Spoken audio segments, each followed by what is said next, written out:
Supreme કોર્ટના SC/ST આરક્ષણમાં વર્ગીકરણના ચુકાદા સામે ભારત બંધના એલાનના સમર્થનમાં ગુજરાતના વિવિધ સંગઠનો દ્વારા ગાંધીનગર ખાતે દેખાવો।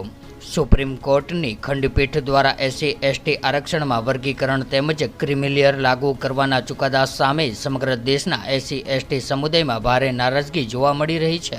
ત્યારે આ ચુકાદાને લઈને દેશભરમાંથી વિવિધ સંગઠનો દ્વારા વિરોધ કરવામાં આવી રહ્યો હતો, જે અંતર્ગત SC/ST સંગઠનો દ્વારા 21 ઓગસ્ટ 2024ના રોજ ભારત બંધનો કોલ આપવામાં આવ્યો હતો, જેનો બિહાર, યુપી, મહારાષ્ટ્ર તથા ગુજરાત સહિત સમગ્ર દેશમાં મિશ્ર પ્રતિસાદ જોવા મળ્યો હતો। ત્યારે ગુજરાત રાજ્યના વિવિધ SC/ST સંગઠનો દ્વારા પાટનગર, ગાંધીનગર ખાતે વિધાનસભાની સામે આવેલા બાબા સાહેબની પ્રતિમા ખાતે એકઠા થઈને બેનરો, સૂત્રોચ્ચાર સાથે ભારે હલ્લાબોલ કર્યો હતો। ત્યારે આજના વિરોધ પ્રદર્શન પૂર્વે વિવિધ સંગઠનોના હોદ્દેદારો દ્વારા ડોક્ટર બાબા સાહેબ આંબેડકર તેમજ સરદાર વલ્લભભાઈ પટેલની પ્રતિમાને પુષ્પાંજલિ આપીને સંવિધાનના આમુખનું પઠન કરવામાં આવ્યું હતું અને ઉપસ્થિત વિવિધ સંગઠનોના પ્રતિનિધિઓ દ્વારા જય ભીમ, જય ભારત, જય સંવિધાનના નારા સાથે ભારે સૂત્રોચ્ચાર કર્યા હતા અને લોકશાહીના મૂલ્યોને જીવંત રાખવા માટે સંવિધાનની સાચી અમલવારી માટે દેશના શાસન અને પ્રશાસનને તાકીદ કરી હતી। ત્યારે આ પ્રસંગે બંધારણીય અધિકાર આંદોલન સમિતિના હસમુખ સક્સેના એડવોકેટ અશોક શર્મા, ભીમ કારવાના એડવોકેટ રત્નાબેન વોહરા, ગાંધીનગર વણકર સમાજના PJ પરમાર, રોહિદાસ ટ્રસ્ટના વિઠ્ઠલભાઈ પરમાર, બાબુભાઈ મેસરવાલા તેમજ બૌદ્ધિસ્ટ ભીખાભાઈ અમીન, કમલેશ ધવન, જિગ્નેશ વાઘેલા, હર્ષવર્ધન કટારિયા, ગુરુભાઈ ભરતભાઈ ઝાલા, રાકેશ વાઘેલા, મહેશ ચાવડા, દિનેશ મહેરિયા સહિતના પ્રતિનિધિઓ ઉપસ્થિત રહ્યા હતા। આજના વિરોધ પ્રદર્શનમાં ભારતીય સંવિધાન અધિકાર સભા, બુદ્ધિજીવી યુવા ફોરમ, યુવા ભીમ સેના જેવા રાજ્યના વિવિધ જિલ્લાઓના સામાજિક સંસ્થાઓના હોદ્દેદારો આજના વિરોધ પ્રદર્શનમાં જોડાયા હતા।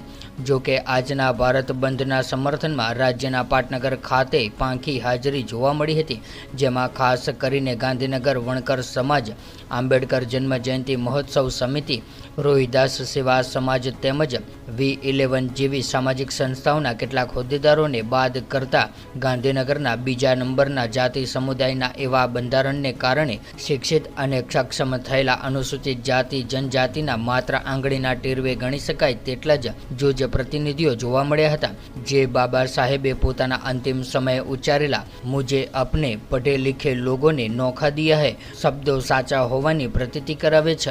ત્યારે આજના ભારત બંધના કોલને ધ્યાનમાં રાખીને પોલીસ વિભાગ દ્વારા કોઈ અનિચ્છનીય ઘટના ન બને તેની તકેદારીના ભાગરૂપે મોટા પ્રમાણમાં પોલીસ જવાનોનો કાફલો તૈનાત કરવામાં આવ્યો હતો।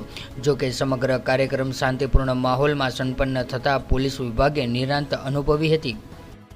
ભારતના અને ગુજરાતના વિવિધ સંગઠનો, એમાં ગુજરાતની અંદર ગાંધીનગર જે પાટનગર છે, ત્યારે 1/8/1924ના રોજ સુપ્રીમ કોર્ટે SC/ST વર્ગીકરણનો જે નિર્ણય લેવામાં આવ્યો છે એ દુઃખદ ઘટના છે અને ભારતના SC/ST અને જે સંવિધાનના શુભચિંતકોએ જે ભારત બંધનું એલાન આપ્યું છે એના સમર્થનમાં સમગ્ર ગુજરાતવાસીઓએ આજે ભારત બંધના એલાનને સમર્થન આપ્યું છે, પણ જેના મગજમાં ગંદકી છે, જે છૂઆછૂતથી પીડાય છે, એમને આજ દિન સુધી કે જે જાતિ આધારિત જે અનામત આપવામાં આવી છે એ બધાને દેખાય છે, પણ જાતિ દ્વારા જે છૂઆછૂત, ભેદભાવ, અત્યાચાર, અસમાનતા એ દેખાતી નથી। માટે આજે ગુજરાતના પાટનગર ગાંધીનગરની અંદર વિવિધ સંગઠનોએ સાથે મળીને આ ભારત બંધના એલાનને સમર્થન આપ્યું છે। પણ વિશેષમાં એક તો કહીશ કે આ દેશ સંવિધાન ઉપર ચાલે છે। આ સંવિધાનની વાતો કરવા વાળા અને સંવિધાન ઉપર જીત મેળવવા વાળા લોકો સંવિધાનના વિરુદ્ધમાં જઈને કામ કરે છે। જ્યારે રાજ્યસભા અને લોકસભાનું કામ હોય ત્યારે સુપ્રીમ કોર્ટ જેવી એક સંસ્થા જ્યારે આ નિર્ણય લે ત્યારે પ્રજા, પ્રશાસન અને શાસન પાસે નમ્ર વિનંતી કરે છે કે કઈ પ્રકારનો કાયદો છે। આ 7% અનામત, 15% અનામતના નાના નાના સમુદાયવાળી જાતિવાળા લોકો પાસે તમે આ શેના ખતરા કરી રહ્યા છો અને શું કરવા માંગો છો એ ખબર નથી પડતી। આજે પ્રજા પ્રેમપૂર્વક રોડ ઉપર આવી રહી છે। 22%માંથી 2% આવી છે। જે દિવસે 22% રોડ ઉપર ઉતરશે એનું પરિણામ તમે જોઈ શકશો। આ તો ટેલર છે, હજુ ફિલ્મ જોવાની બાકી છે। તમને બાંગ્લાદેશ યાદ ના આવી જાય એનું ધ્યાન રાખજો.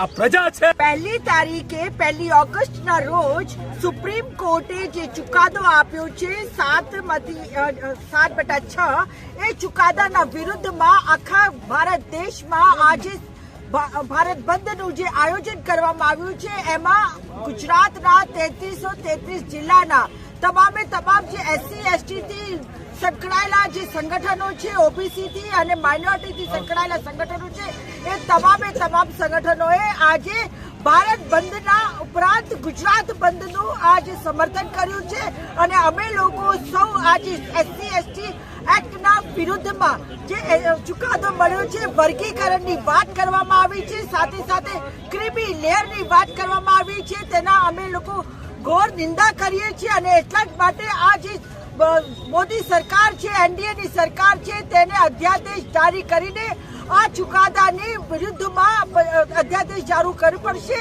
અને અમેન્ડમેન્ટ કરવું પડશે પાર્લામેન્ટમાં. અને જે ભલામણો કરવામાં આવી છે SC/ST એક્ટમાં વર્ગીકરણ અને ક્રિમિનલની, તેને કોઈ પણ સંજોગોમાં ચલાવી નહીં લેવાય. આ RSSનો એજન્ડો હતો અને જેને સુપ્રીમ કોર્ટના માધ્યમથી બેકડોરથી એને ઇમ્પ્લિમેન્ટ કરવામાં આવ્યું છે. એટલા માટે અમે લોકો વિરોધ કરી રહ્યા છીએ. RSS વાળાઓ મનુવાદી માનસિકતાવાળા ક્યારેય નથી ઈચ્છતા કે દલિત એકતા થાય અને SC/ST ઓબીસી અને માઇનોરિટી સમાજ એક રહે. એટલા માટે આ એક જાતના ભાગલાવાદી વાળો ચુકાદો છે. વર્ગીકરણ કોઈ સંજોગોમાં ના થઈ શકે.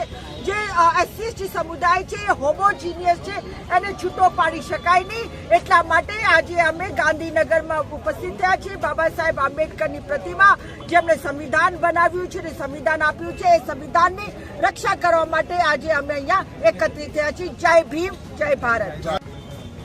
આજે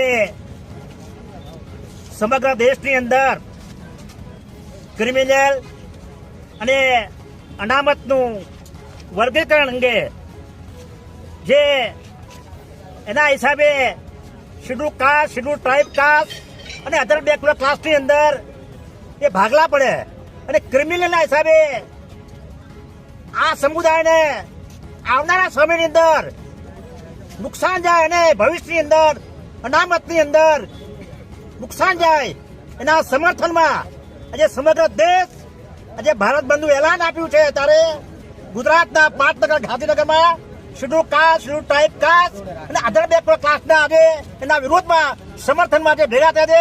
જય ભીમ, જય ભારત. નામદાર સુપ્રીમ કોર્ટ દ્વારા જે 1 ઓગસ્ટે જે વર્ગીકરણ અને ક્રિમિનલને લઈને જે જજમેન્ટ આવ્યું છે ખૂબ જ દુર્ભાગ્યપૂર્ણ છે.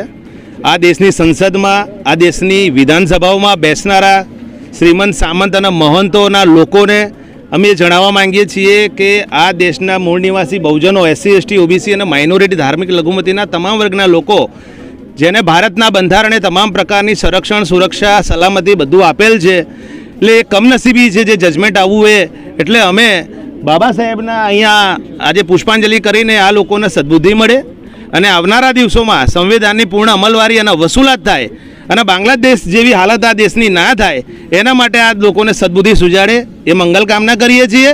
અને ક્રિમિલિયર અને વર્ગીકરણના નામે તમે જે જાતિઓને તોડવાનું કે વર્ગના સમુદાયના જે તોડવાનું કામ કરી રહ્યા છો, મહેરબાની કરીને સંવિધાનને બદલવાની અને તોડવાની તમારી જે વર્ષો જૂની જે પદ્ધતિ છે એને બંધ કરો.